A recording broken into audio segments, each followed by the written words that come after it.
आपल्यासोबत काँग्रेसच्या विधान परिषदेचे आमदार प्रज्ञा राजू सातव आहेत। त्यात महत्त्वपूर्ण बैठक नांदेडची पार पडली। हिंगोलीच्या याच्याबाबत काय चर्चा झाली? मीटिंग ही तिन्ही जिल्ह्याची होती, नांदेड आणि हिंगोली आणि वसमत, आणि तिन्ही जिल्ह्यातील विधानसभांसाठीची आढावा बैठक होती काँग्रेस पक्षाची।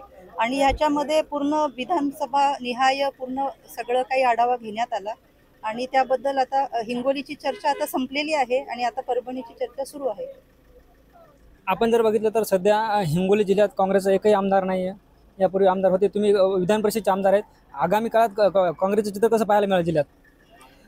तुम्ही जर बघत असाल तर या लोकसभेच्या निवडणुकीमध्ये महाविकास आघाडीने आणि विशेष करून आता जे सगळे आमच्या बरोबर उभे दिसत आहेत हे काँग्रेस पक्षाच्या कार्यकर्त्यांचा खूप मोठा वाटा होता।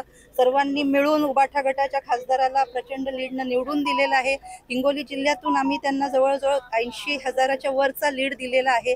आणि हिंगोली जिल्हा हा राजू सातव साहेब यांची कर्मभूमी आहे आणि त्यांनी हिंगोली जिल्ह्यामध्ये काँग्रेस जिवंत केली होती आणि इतक्या दिवसपासून काँग्रेस त्यांनी जिवंत ठेवली होती आणि तेच काम आम्ही सगळे कार्यकर्ते पुढे चालवत आहोत। लोकसभेच्या वेळेस आम्हाला तिकीट नाही मिळालं, परंतु आता विधानसभेच्या वेळेस हिंगोली जिल्ह्यातील तिन्ही विधानसभा, मग ती वसमत 92 असेल, हिंगोली 94 असेल आणि कळमनुरी 93 असेल, तिन्ही विधानसभाची मागणी आम्ही आमच्या वरिष्ठ नेत्यांकडे केलेली आहे। आज तुमची कोणाकोणासोबत चर्चा झाली आणि काय चर्चा झाली?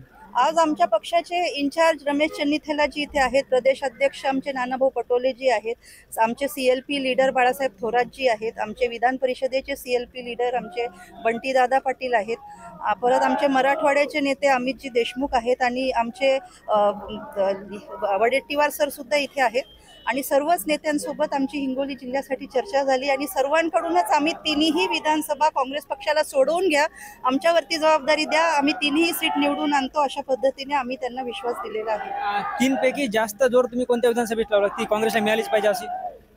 मी तिन्ही विधानसभेसाठी जोर लावते, कारण हिंगोली जिल्हा माझ्या घरचा जिल्हा आहे। मी 22 वर्षांपासून हिंगोली जिल्ह्यात राहते आणि माझे पती राजू सातव यांच्यासोबत मी सुद्धा 22 वर्ष तिथं खांद्याला खांदा लावून काम केलेलं आहे। त्याच्यामुळे तिथलं प्रत्येक घर हे मला माझ्या परिवारासारखं आहे आणि त्याच्यामुळे तिन्ही विधानसभांमध्ये, मग ती कळमनुरी असेल, हिंगोली असेल किंवा वसमत असेल, तिन्ही विधानसभेमध्ये मी जोर लावलेला आहे आणि तिन्ही विधानसभा मिळाव्यात आणि तिन्ही आम्ही निवडून देऊ ही मी पूर्ण गॅरंटी आजही तुम्हाला सुद्धा सांगू शकते ठामपणे। शेवटचा प्रश्न, तुम्ही विधान परिषदेचे आमदार झाल्यात, पण मात्र असं असलं तरी काँग्रेस पक्षाच्या वतीनं तुमचं एक संघटनात्मक मोठं पद देण्यात अशी चर्चा आहे, काय तथ्य आणि कोणतं पद मिळणार आहे? ते तुमच्याकडूनच मी ऐकते, पण मी काँग्रेस पक्षाची कार्यकर्ता आहे आणि म्हणून मला काँग्रेस पक्षासाठी संघटनात्मक काम करण्यासाठी, आणि मी उपाध्यक्ष तर आहेतच काँग्रेस पक्षाची, आणि संघटनात्मक काम करणं हे माझं कर्तव्यच आहे आणि ते मी करत राहणार आहे। आणि पक्षाचं संघटन हिंगोली जिल्ह्यात सुद्धा बळकट करत राहणार आहे आणि महाराष्ट्रामध्ये सुद्धा बळकट करत राहणार आहे। निश्चितच ह्या होत्या आमदार प्रज्ञाताई राजू सातव यांनी सांगितलं की काँग्रेसच्या वरिष्ठांशी चर्चा झाली आणि हिंगोली जिल्ह्यातील तिन्ही जागा काँग्रेसला सोडून घेण्यात याव्या अशी मागणी त्यांनी केली। ज्ञानेश्वर लोंढे, TV9 मराठी, नांदेड।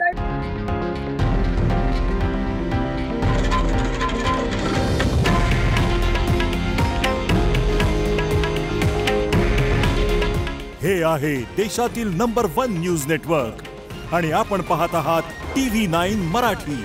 काळजी तुमची, हित महाराष्ट्राचं।